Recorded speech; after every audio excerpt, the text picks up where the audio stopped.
What is going on, everybody? What is going on, everybody? My name is Jeff Lightsy Jr. right here on the Victory Formation Sports Show. We got some special guests in the building today. We have few members from the cast of Pvalley, Morocco Omari, Nicco Annan, and Bertram Williams Jr. How are you guys doing today? What up, what up, what up? So, man, we're good. I'm good, brother. I'm good. Doing great, brother. Thanks for having us, Jeff. Yeah. Well, thank you all for taking the time out of your busy days. I know you guys got a lot going on. Season 3 was just announced, of course. But before we get into talking about the show, you all were special invites to the Jackson State homecoming. Nicco, I'm going to start with you. When did you find out that you were invited to the game? And kind of how did you feel about being invited to the game and interacting with Coach Prime and the guys at JSU? Well, contrary to popular belief, I was a great football player back in the day. Oh my God. Wait. Yo, the fact that the whole panel started laughing is a freaking problem.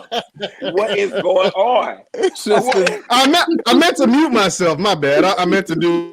It's just this prologue, bro. You started with this. He started off lying.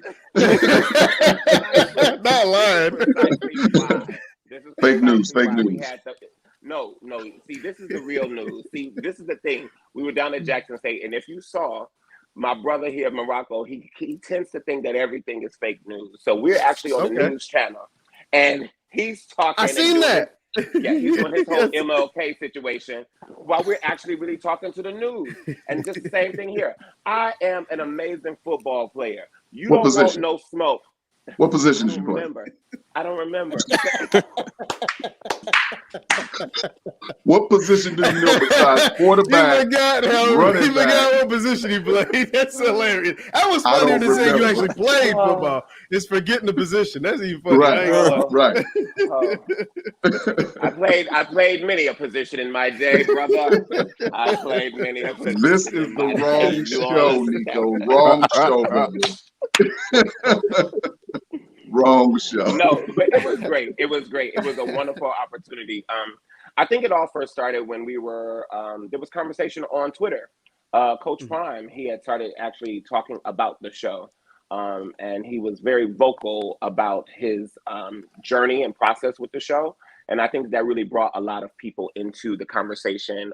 Some people who may have been naysayers or the lurkies looking from a distance, they really, I think that the conversation that Coach Prime started online opened up a lot of doors and conversations. So through there was correspondence back and forth between he and our Coach Prime, Katori Hall, our showrunner. And that kind of just opened up the doors of communication and accessibility. And he invited us and we showed up. Yeah, man, you guys showed up and y'all made an impact. Everybody loved to see the cast, man. They had Morocco. I want to ask you, what was the atmosphere like down at JSU during the homecoming? What was the reception to you all, and how did you feel walking into that stadium with all those folks? See, this is a question. That's the question for Nicco, man, because he was so blown away by the response of the city of Mississippi and the state of Mississippi. I'm sorry, and the city of Jackson. Like, we had a police escort, brother, from the hotel to the stadium. And when I say they blocked off the highway, they wouldn't let people get on. They stopped the other side. It was like the Jackson 5 or the Beatles were in town. And my brother, Nicco, that one right there, he was like, oh my God, did you see this? Oh my God, He's filming and everything. And I was like, you've been here. You know what I'm saying? When we rolled up the bus, man, it was mad love. It was mad enthusiasm. I was shaking. I was ready to run for president, man. I was ready to run for governor. I said, please, people, please give Nicco some love because he looks like he's sour. As you can tell. Mississippi showed us mad love, man. It was just like we were on the field. We met Prime on Coach Prime on the 50-yard line. Snoop Dogg was there. He rolled up, gave us. It was just like people that you didn't really expect that love the show like that. was just giving us mad love. And it was just like, oh, wow. Because first season, we were in the middle of COVID. We were masked up. We weren't going out. So we didn't know what the impact of the show was. So being out now, it's like, oh, okay, wow. It's like you wake up one day and it's you got these fans. I mean, you see them online, but to see them in person and to be in Mississippi where the show takes place was a whole nother level. It was just like, I don't know if we get that any place in the States like that, because we were in Mississippi and they really appreciate what we're doing. Yeah, absolutely, man. And that's why I was going to ask you, Bertram, the fact that the show, obviously Chucalissa is a make-believe place, but it's based in Mississippi. Do you think Chucalissa that's why? is real, brother. Chucalissa is real. My bad. Won't do that again. Will not do that again. But the fact that you guys went to Mississippi, y'all went to a venue that seats 60,000, folks, and they all were embracing and loving to you. How did that make you feel, Bertram?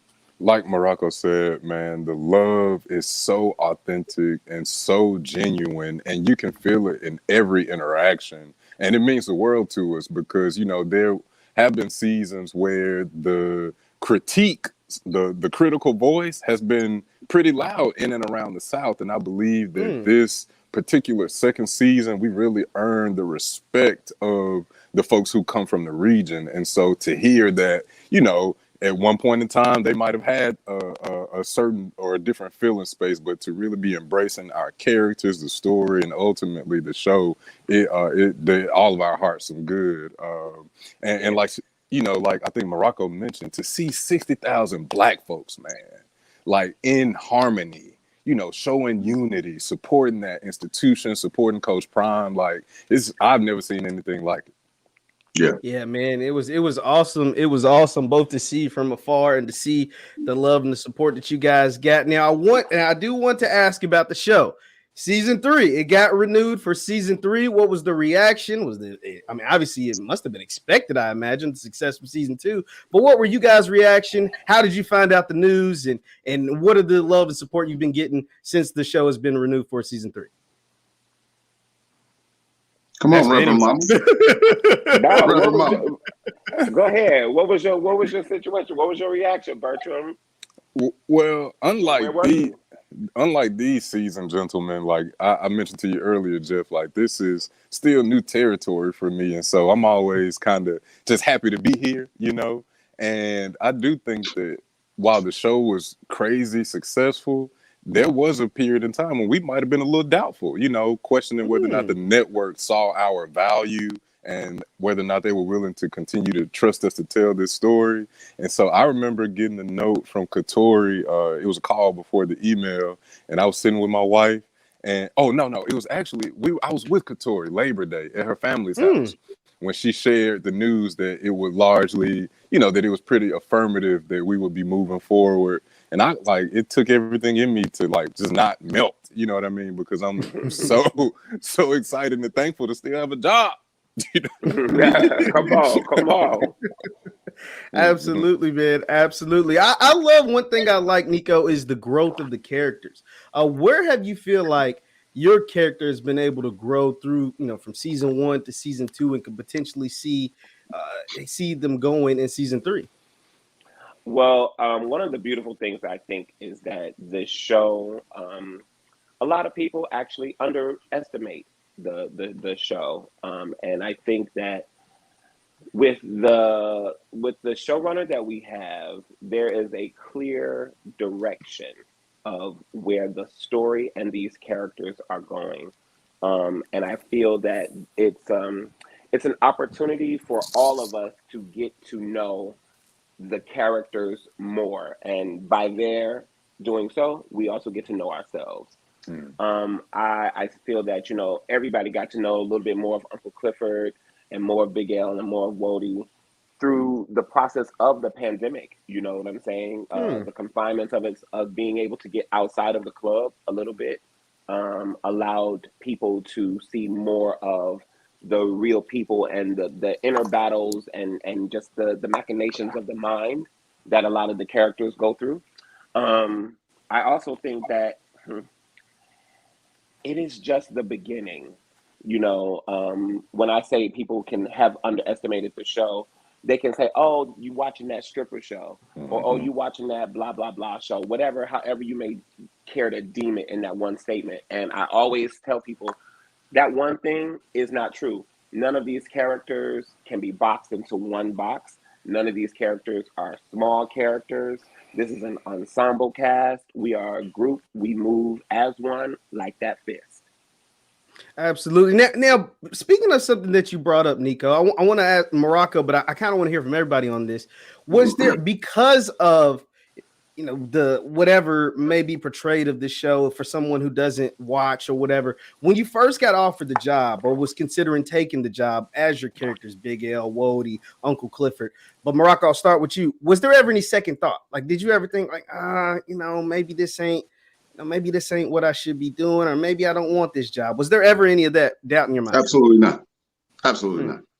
Because if you know Katori, like I was introduced to Katori through New York theater. And I actually saw on 60 Minutes talking about Mountaintop, the play she had on Broadway, and just listening to that sister speak. And I said, I want to work with that woman. I had never met her. And I was like, I want to work with that woman right there. Because just through her, the way, the specificity of a Katori Hall, she writes music that you want to sing. And when she reached out to me, she had saw me in a play on Lincoln Center. She was like, I got a role for you. I said, all right, cool, sister. Wherever I was in Uganda when she called me about when they were shooting in Pvalley, and I didn't know anything about it. She's like, I got a role for you. I said, all right, I'll be there. Didn't question anything. I was like, I'll be there. Because I was familiar with her writing. I was familiar with her brilliance. I was familiar with how she loves and represents our people. And when it's something you're like, all right, let's go to war. Let's create art. Let's make it. Let's build it. Let's paint it. Let's create some history and let's leave it there. Because I believe in you. I believe in you as a storyteller. I believe in you as a creator. I believe in everything you're doing, and I want to be a part of it. So no, there was no second thoughts on my part. Bertram, what about you? Was there ever any second thought or anything going on with that? Yeah, all I can do is echo Morocco's sentiments in that, you know, I have a deep reverence for Katori's work. We come from the same hometown, and so I've been hearing her name for ages, and to see her ascend to the place that she is now in, Pulitzer Prize winning writer, taking shows, multiple shows through the Broadway circuit. When I crossed paths, I all but said, whatever you want me to do, Katori, I'll come and keep the babies. I will come and watch your sons. You know what I mean? How much sugar do you want in your coffee? You know what I mean? It's that type of relationship. As Morocco said, we built a band, almost an army, so to speak, around this lady, and we are ready to go to war to tell these stories that lift up Black culture, that lift up queer culture, and really help us reimagine how we show up in this world and help other people reimagine how they treat us and understand us and respect us. And so, you know, I feel duty bound to continue to tell these stories that she is penning. And so, yeah, it was never a doubt in my mind. So. Absolutely, man. I feel like it's one of those things almost that, like, when you look at some of the other major movers and shakers in this thing called Hollywood, you know, sometimes white people can move with an authority of inclusion, and these are my tribe. This is who I'm going to move with. I want to work with this person. I want to work with this person. And you start to build out from that. When I'm thinking about this right now, a person that's coming to my mind is like Ryan Murphy, you know, and Ryan Murphy started off, you know, I don't know where Ryan Murphy actually started off, but, you know, you saw that there was Sarah Paulson a lot in his work. You saw that there were other creatives and there were other writers, there were other designers that he started to assemble himself with to build his style of storytelling. And I feel that Katori Hall is one that has done that through starting, like Morocco said, in theater, because I first met Katori through theater. And I first met her on this project, you know, when it was a play, Pvalley. Bertram, you know about Pvalley? Yeah, you know, it's a real place. It's a real Yeah. place, you know, or was a real place. You know, it's since been torn down and everything like that. But I did not, because it is very rare, and especially when you get into this game, and people always talk about, you know, the acting or being in front of the camera and stuff like that. But to me, like, when you get into this thing of entertainment and being an artist, there's a difference between being an artist and being famous. She was definitely one that she spoke about the things that I knew. She spoke about the people that I knew. She spoke about my uncles, my cousins, my aunties, like my neighbors, like, and there was always everything encompassed in her work. There was drama, there was heart, there was laughter, there was humor. There were the things that made me see myself or think about my life in different ways or expand upon different ideas that I had. So as a creator, like, that's a joy and a huge, rich playground to be in. So there was no hesitation. That's awesome to hear. I mean, you guys speak really highly of Katori. I mean, it sounds like Katori is really, I mean, watching the show, it's clear, like, it's one thing to write a show, but it's another thing to seem to get along with everybody on the show. How is that relationship between you all and Katori? It sounds like it's really, really awesome, just from the outside looking in. I hate Our everybody, relationships bro. with Katori or with each other? Yeah. I hate everybody, boss. Yeah, he can't. Hey, nobody freaking stand Morocco. You know what, Morocco. Jeff? I stay in character, so Okay. I don't like most of the actors. They don't meet me; they meet Big L. You know what I mean? Because I do stay in character. I stay working. I'm just like, you know what I mean? Because I'm so committed to the work that I'm just like, it's easy for me to stay in character. When I'm at work, this is work, and when I'm at home or when I leave, I take work off. So I just stay in my character, brother, you know, and I'm very limited. I'm one of those actors, and I did this since theater. I go to work and I go home. If I connect with people, I connect with them. But most of the times, work and home, man. You know what I mean? Because actors are weird. We're weird. Some of us are crazy. You know what I mean? And you don't want to get into it. You know what I mean? Like, it can get really, you know what I mean? And you're wild. Like, you know, it took us 8 months to shoot this, so it could get really weird. So it's just like, hey, man, you know, I see your work. Cool. I bet. See you later. You know, but that's me. That's how I handle. I treat it like a 9 to 5. Now, it's interesting that you say that. Bertram, I'll hear from you first, and then I want to come to Nicco. Morocco talks about staying in character. Now, when you're on the screen to the world, you're Uncle Clifford, you're Wody, you're Big L, but in real life, you're Nicco, you're Bertram, you're Morocco. When you go to places like Jackson State or just anywhere, and people recognize you as, oh, that's Uncle Clifford, or oh, that's Wody from the show, like, how does that make you feel? The fact that it's like, yeah, I am Uncle Clifford on screen, but I'm Nicco in real life, or yeah, I'm Wody. So how do you kind of like differentiate? Does it bother you? Is it fulfilling? Like, what is that like?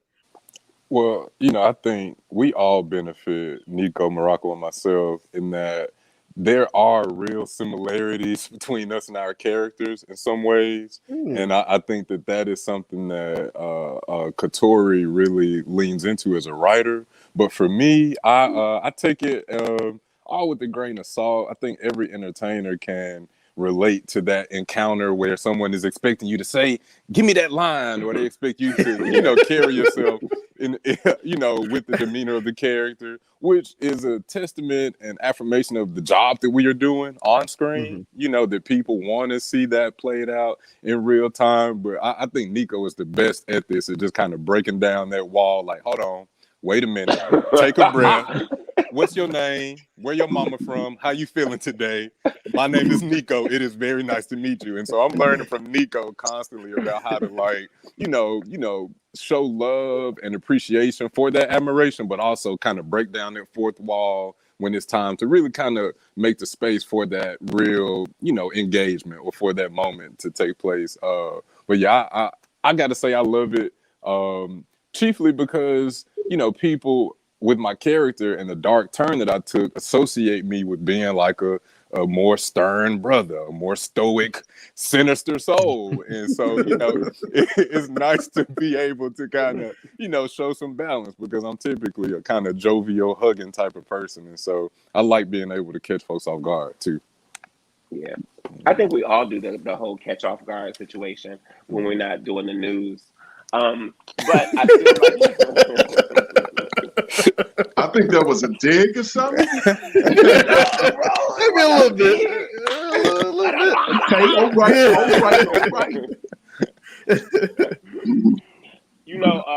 I too, like Morocco, like I for the most part, unless something wild and crazy is happening on set, Nicco will come out. But for the most part, like when I go to work, and the transformation happens, I stay in that vibration of Uncle Clifford.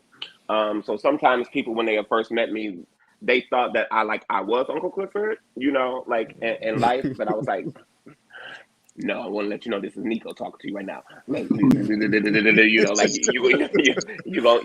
that. But it is the recognition I feel that we all have gotten. It is definitely a testament to the work. It all, for me personally, because Uncle Clifford is non-binary, Uncle Clifford still rocking the beard and still being pretty and still being full-figured and still being attractive, and looked at in certain ways. There are a lot of juxtapositions that I feel help open up conversation and expand the view of what beauty is, of what strength is, of what femininity and masculinity, what that duality is supposed to be. So I appreciate all of the different types of people and the non-binary components of our community that are being reached. So for me, it's not just like LGBTQ plus people that are coming up to me. It's not just hood folks that's coming up to me. It's not just women that are coming up to me. It's people, I think, that respond to all of us, that are intergenerational, people from all different backgrounds. Everyone is not Black. I have had people from overseas, come and talk about the show and have their same moments as well. So it's humbling, and it's a sign that, we got to keep going. And speaking of keeping going, season 3, the show has been renewed for season 3. Morocco, I'll ask you this, man. Obviously, well, first of all, you already told me you don't know what's happening. So what direction would you like to show? We saw how season 2 ended. It was some big revelations at the end, right? Like, from Lil Murda's character to Uncle Clifford's character to, one person getting out of there. Uncle Clifford took a twist. Got his club back. What direction would you like to see the show? Because there are some moving pieces. You're losing some people. It looks like you might gain some folks. What direction would you like to see the show head in season 3? I mean, I like the direction we're going in. I mean, I don't have that. I mean, Big L need a lady. Let's be real. If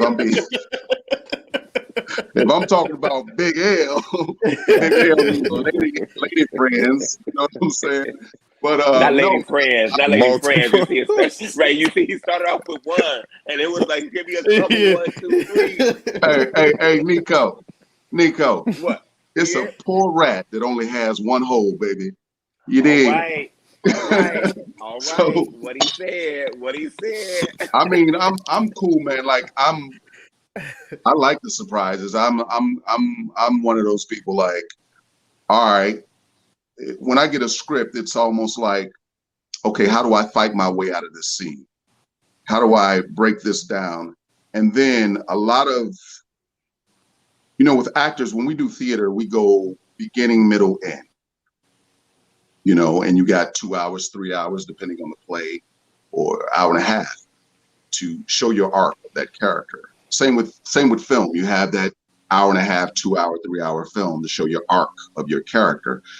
With TV, you have 10 episodes. How many episodes a season is? So you have to show the arc, the ebbs and flows, peaks and valleys of that character. So I'm enjoying taking the ride of wherever we go. Like, okay, so when I get a script, I'm like a mad scientist, like, okay, how can I make this funny or subtle, or how can I needle, or how can I be an antagonistic? So I'm like that, walking around like, okay, all right, Katori, I see what you're doing. You know what I mean? So for me, I like the surprise, brother. As long as you don't kill me off, I'm cool. Nicco, take us behind the curtain a little bit of Pvalley. What is a typical day? Specifically, I'm asking for your character. Your character kind of gets done up the most. So what is a day as far He needs as the like most work. waking? That's a lie. That's a lie. Ooh, they hate so tough. I swear to God, you can ask Brianna, because I'm telling you, there is nothing on right now. Just a little shimmer from the Lord, a little shimmer from the Lord, a little glisten from the gym. The baby hairs take time, brother. Yeah.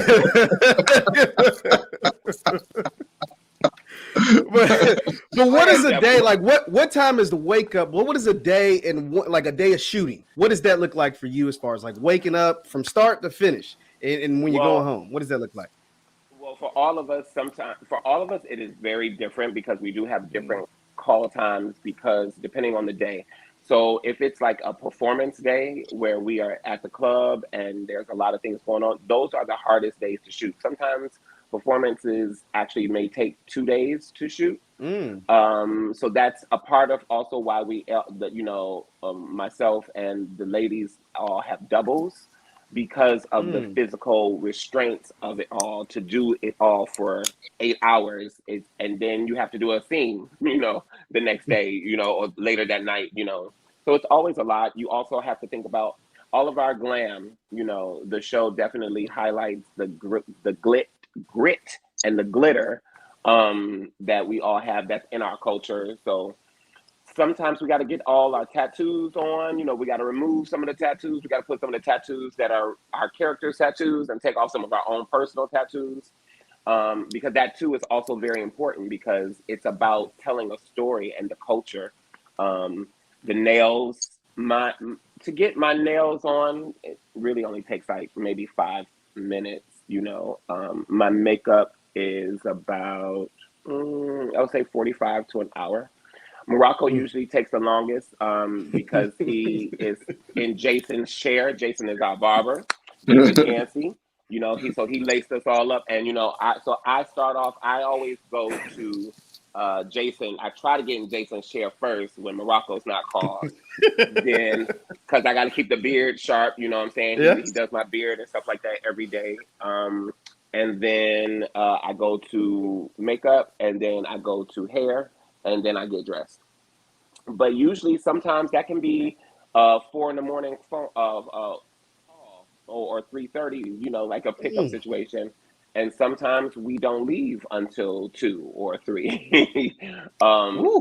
So it can be different because I could be in for the scene, and even though we're still in the club, I've shot my coverage already, and everything is just maybe on the performer, or everything is on the scene that's happening back in the VIP room, and they're doing that later. So Bertram may have come in later in the morning. So I have been here from 3:30. Bertram, you might come in at like what? 8 o'clock. You know what I'm saying? So like 5 hours later. So me and all the girls are through glam already. You know what I'm saying? The fellas come in and get their tattoos on, and then we meet up and we do the scene. And while we were waiting for the fellas to get, their haircut and get done through glam, we've already shot some of the performance aspect stuff that's going on. That when the camera's inside and up close, just to keep the day moving and rolling. It is a well-oiled machine. We are getting more oil, but the show is, what is that? Deceptive. It can be deceptive because it is just as big as like Handmaid's Tale and Westworld in terms of our lighting and our DPs, the camera angles, the camera work. Sometimes the camera crew is on the pole with you, while you're up there to get certain shots and things like that. So it's a lot, but it's a lot of fun and it's a lot of hard work.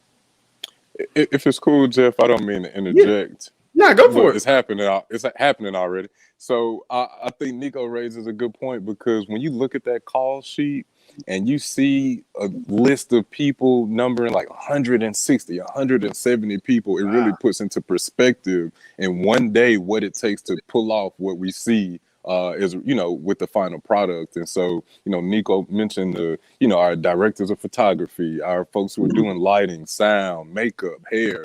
Like, it takes a legit army to make this thing a reality. And so, like, those folks are so talented. Some of them more talented than us, been doing it much longer than us, you know, with such specific crafts. And so I just think it's important that we always kind of highlight those folks, because they can go, you know, forgotten in some instances. And so they get us through the day, essentially. Like, we wouldn't have a day were it not for some of those, you know, those folks on the team as well. Absolutely. Well, man, thank you all so much for taking the time out of your day. I know you guys got busy days and a bunch of stuff. We can't wait to see season 3. We're so glad you guys were able to make it down to Jackson State and visit Coach Prime. And I'm wishing you guys nothing but success with all your endeavors, but especially with one of my favorite shows on TV, Pvalley. Thank you again, and I appreciate you all. Wait, before you go, Jeff, what made you like the show? Like, what is it that you like about the show? Okay, so I was late to Pvalley, right? Like, you know, not even gonna lie. It was like, you know, strippers, all this stuff. Maybe it might be. You ain't never been to a strip club, dog. I was just saying, like, it was. I was like, maybe that's doing too much for what. And then I think I finally saw an episode. You know, season 1, episode 1, and I was like, man, this ain't too bad. And it had a twist. It was different from what I encounter on daily television, whether it's because I do a lot of sports TV. I don't watch a whole lot of TV outside of sports anyway, but I do like series and I do like movies. And the fact that it was different than anything I'd ever watched. Now, like Coach Prime says, some of it may be a little more graphic than I expect, but I follow along, and the characters have real stories, right? Like, the characters they're people that you can relate to, like, because I come from backgrounds that have a lot of these similar characters, you know, from all different types of backgrounds, all different types of walks of life, and it all is encapsulating, and it all kind of, like I said, it's not just random stuff that's happening, right? Like, it's not just like, oh, let's just throw this in here for the sake of throwing it in here. It's like, no, this is like a real life scenario, right? You know, this is like really things that play out in real life. So that's why I've been following along. Like I said, if I wasn't a fan, I wouldn't know what's happening. I wouldn't have been able to like talk to and relate to the show. So I'm not even gonna act like I don't watch. Now I tune in every week and I keep up with you all on the screen. And that's why I was so excited that, you know, Nicco, you responded. Katori first responded. Nicco, you responded, and you guys are swift and actually made this happen, because I try to do these type of interviews all the time, and a lot of folks aren't responsive. That's why I'm very appreciative of you guys actually taking a few minutes out and talking to me, because I know you have busy lives, and I know there's a bunch of other things you could be doing instead of taking 30 some odd minutes out to talk to me. So I appreciate it. Look, we appreciate you, Jeff. And I'm going to do you a solid. I'm going to track down some of Nicco's high school football footage, and we'll come back on, and we're going to review some of that. And then we'll have a more in-depth sports talk. You know what I mean? Yeah. No, we can do that. We're going to be the powder puff. You know, they normally do powder puff in high school. You know, doing it right around homecoming week. Morocco, I was the homecoming king. And for the record, you know, this brother over here went to JSU. He did. I did not know that. He didn't graduate, but he went, though. It's all the same. You're an alumni, you're an alumni. Went in the front door, came out the back door, man. It seemed to work out for you. I went for like 3 semesters, and then I went to the Marine Corps, man. It was just one of those things. It was a great experience, and I was just having too much fun. And I had too much stuff going on in life that I had to go and go through my warrior training to get myself together. And here we are. I hear that. Thank you for your service too, bro. Yes, sir. That's why I commended Coach Prime, because he's going to be very instrumental in those football players, everybody's lives because he's been there. He knows what it takes to get there, and he's just cultivating. Even if they don't make it to the pros, he's cultivating a hard work, a dedication, and just a goodness, a good brother who's just, every time he speaks, you're just like, okay, brother, I dig you. I like you. We need warrior spirits like you to come back, give back, and to build. You know what I mean? So Hats off to Coach Prime, man. Absolutely. Yeah, for sure. And I'm gonna also say hats off to you, brother, because to both of these brothers, actually, and I can actually expand that to all the brothers that's on the show. I think that one of the beautiful things about Pvalley and actually being asked to come up here and we're talking about football, we're talking about Coach Prime, we're talking about homecoming. It's not lost, that this is a fact that this is a world that traditionally has a level of misogyny to it, and that is only relegated to certain topics and certain quote unquote people or that we're going to speak to and about and topics. And I feel that this show expands all of that and it expands the conversation. And as a gay man, these brothers right here have always met me with welcome and open arms and conversations. And to me, if we can echo these kinds of relationships in real life to cut out on the hate, to cut down on the violence, and to increase the understanding of each other and where we all are and what we all just want in life in terms of a level of freedom and just being, to just be, I think is awesome. I think it's awesome. And that's why I will always show up with these brothers and I will always represent you, even though you get on my nerves, Morocco Omari. Look,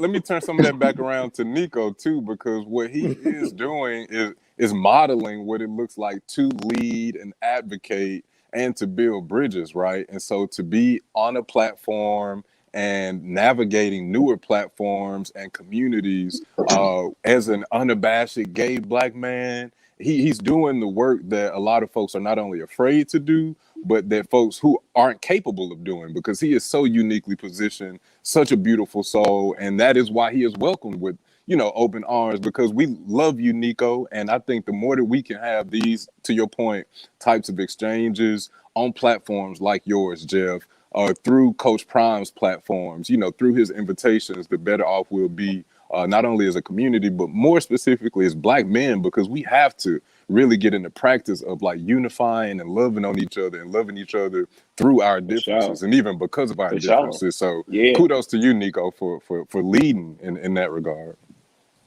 Even though you get on my nerves. Either way. Last thing before I let you guys go, because that was awesome. That was beautiful. And I just want to ask you all three, you got some great cameos in season 2. Who, if you had to choose, if you're reaching out there, just shooting for the stars, who is someone that you guys would want to have a cameo? I saw Coach Prime; he was advocating for his cameo. I was gonna say, but who is someone that you would like to see on season 3 of Pvalley? We'll start with you, Bertram, since you kind of already said. Yeah, look, so I already got it worked out, and I hope I'm not overstepping here. But I've been trying to figure out Murder and I's backstory, and I'm almost certain that we were on the football team coached by Coach Prime. You know what I'm saying? I said it first. Okay. You know what I'm saying? There's something in the ethers. The ancestors told me that one. So okay. That's a nice one. I like that. I like that. Morocco. Who's someone you think should make a cameo? I mean, I think like Uncle Snoop should be my brother or something like that. You know what I'm saying? That's the plug. I mean, imagine me and Uncle Snoop. Right, the plug. I mean, I wouldn't mind like a Sanaa Lathan, Bahari, there you go. Fioka Nato, a little love interest, a little something, little shooby. Wow, Sophie could be cool. Mm-hmm. Yeah, a little something like that. Roll up so in there. specific. Yeah, of course. He was very specific. I wasn't gonna say it, but he's definitely real. Not just a cameo what you wanted her to be. Nicco, who's the person, if you had to put it out there, who is someone you would like to have a cameo in season 3? Real talk, like as you were talking, I was trying to think about it, and I really do not have an answer for you. I don't have an answer. I don't have an answer. I don't know. I have no idea. Because I'm here for both of those brothers, for Coach and for Snoop.